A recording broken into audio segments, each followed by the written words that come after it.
You own a Rembrandt worth $150 million, and it is actively destroying your net worth. Not because it's depreciating, not because the market shifted, but because you cannot sell it, cannot insure it, cannot hang it, cannot look at it for more than 10 minutes without someone's hands starting to sweat. It sits in a climate-controlled storage unit in a country with relaxed customs enforcement, and every month it costs you $2,200 just to keep it breathing. This is the paradox nobody explains when they produce a documentary about stolen art. They focus on the theft, the alarm systems, the disguises, the daring. What they never explain is what happens the morning after, when you are standing in front of something priceless and realizing with complete and total clarity that you now own the most expensive liability in the world. By the end of this, you will understand why the serious players in this market never actually want to own the painting. What they want is something far more specific and far more dangerous. Let's establish where you fit in this ecosystem. You are not the thief. The thief is a contractor, paid a flat fee, released from the equation the moment the work changes hands. You are the handler, the gray market specialist, the person who answers the phone at 3 in the morning when someone has a Vermeer and absolutely no idea what to do next. Your job has 3 rules. First, never take possession of anything yourself. You are a broker, not a warehouse. Second, never discuss the provenance. Provenance is the paper trail that connects an artwork to its legal owner, and in your world, provenance is the kind of term that ends careers and starts prison sentences. Third, never work with a buyer who doesn't already understand the fundamental constraint. The fundamental constraint is this: stolen art cannot be sold. Not really, not in the way people imagine. This is the fact that separates your clientele from the fantasy.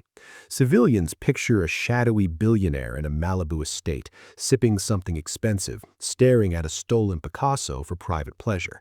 That character exists in films. In the real market, that character lasts about 18 months before Interpol reconstructs his social graph and he becomes a very expensive liability himself. The serious money has a completely different use case. It starts with the phone call you receive on a Tuesday in late autumn. Your contact, a man you have worked with twice before, both times without incident, tells you something is available. He uses the word available the way a surgeon uses the word procedure, clinically, without sentiment.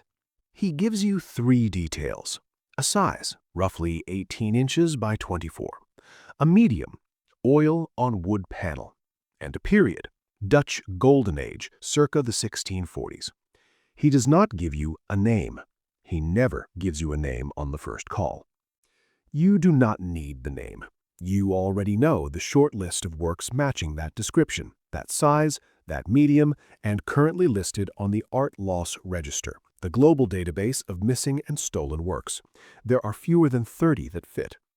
Within 24 hours, through discreet inquiry and a photograph sent through an encrypted channel, you have narrowed it to 1. A work missing for 11 years, lifted from a regional museum in Northern Europe during a renovation period when the motion sensors were offline and the overnight security had been reduced to a single contract guard. The institutional theft report was filed, the insurance claim was settled, meaning legal title has passed to an underwriter who technically now owns the work and is owed the full assessed value if it resurfaces through legitimate channels. The original museum gets the painting back. The underwriter gets paid. You and everyone in your chain gets a federal case. This is the legal trap.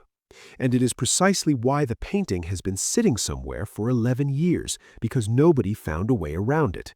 Until now. The reason someone is calling you is because they believe you know the workaround. You do, and here is where the forbidden knowledge lives. The art doesn't move. That's the secret. The physical object, the panel, the paint, the centuries of dust and craquelure, it stays in the storage unit or the private cellar or wherever it has been breathing its conditioned air. What moves is the claim on the asset, and that claim travels through a system that has nothing to do with the art market. The mechanism is a collateral loan. Here is the architecture. A borrower needs a large amount of liquidity, clean cash without going through a system that asks questions. A lender needs security, an asset that guarantees the loan will be repaid. The stolen painting in this transaction functions exactly like a treasury bond. The borrower says, "I am holding an asset worth $150 million. You can verify its existence. I am using that asset as security against a loan of $15 million at terms we negotiate privately. If I default, the claim on the asset transfers to you."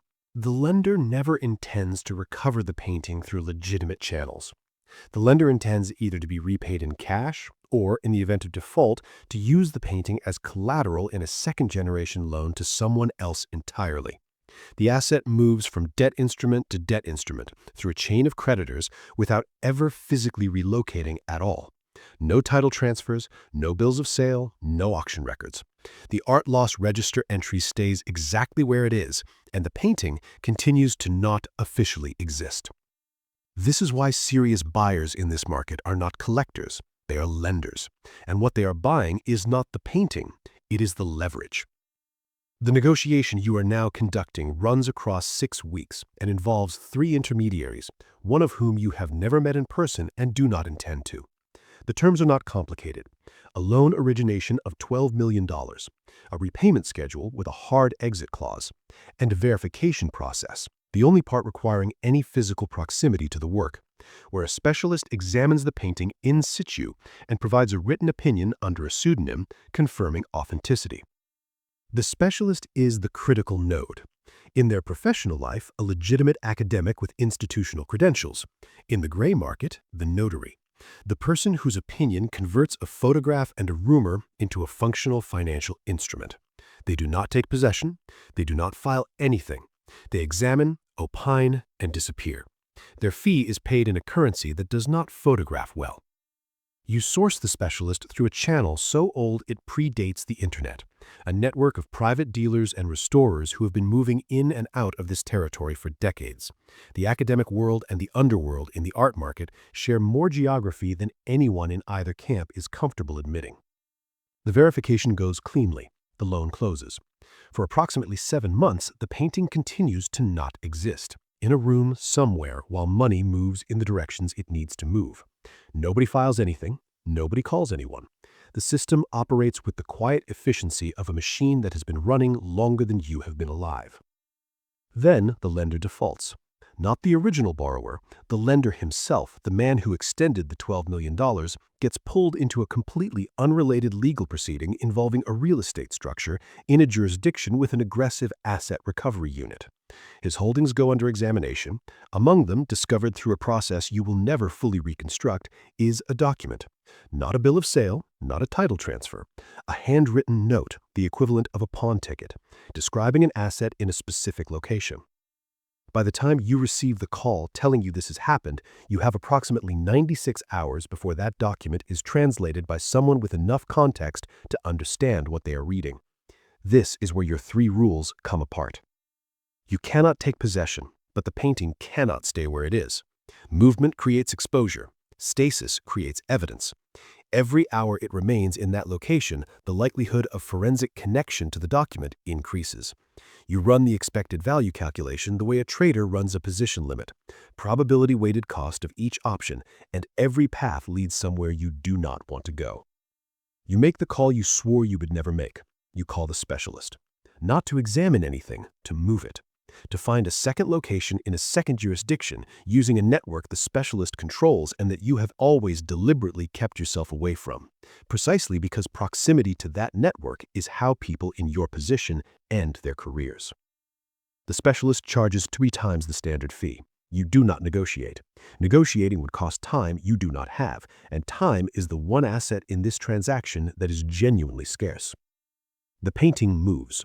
The document becomes unactionable through a process involving a different kind of specialist with a different kind of skill set, and a fee structure you will not examine in any detail. The legal proceeding concludes without the asset recovery unit understanding what they almost had. You are back to the beginning. Except the painting is in a new location, with new carrying costs, and the $12 million loan it was collateralizing has vaporized in the proceedings, which means the asset is currently securing nothing. free-floating inventory, a liability with no corresponding position on any ledger.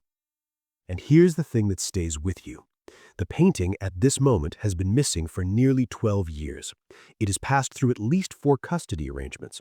It has been used to collateralize loans totaling across its chain of creditors somewhere north of $40 million. The original contractor, the person who actually walked out of that museum, was paid a flat fee estimated somewhere between $80,000 and $120,000. The thief was paid less than 1% of the value the painting generated. And the painting never moved. And nobody owns it. And it is still producing returns for whoever holds the current claim, because as long as it exists and its location is known to the right people, it will keep moving through debt structures like a bill that can never be collected and never quite expires. You own the most expensive liability in the world, and you are beginning to understand that the liability was never the problem. The liability is the product. It was always the product.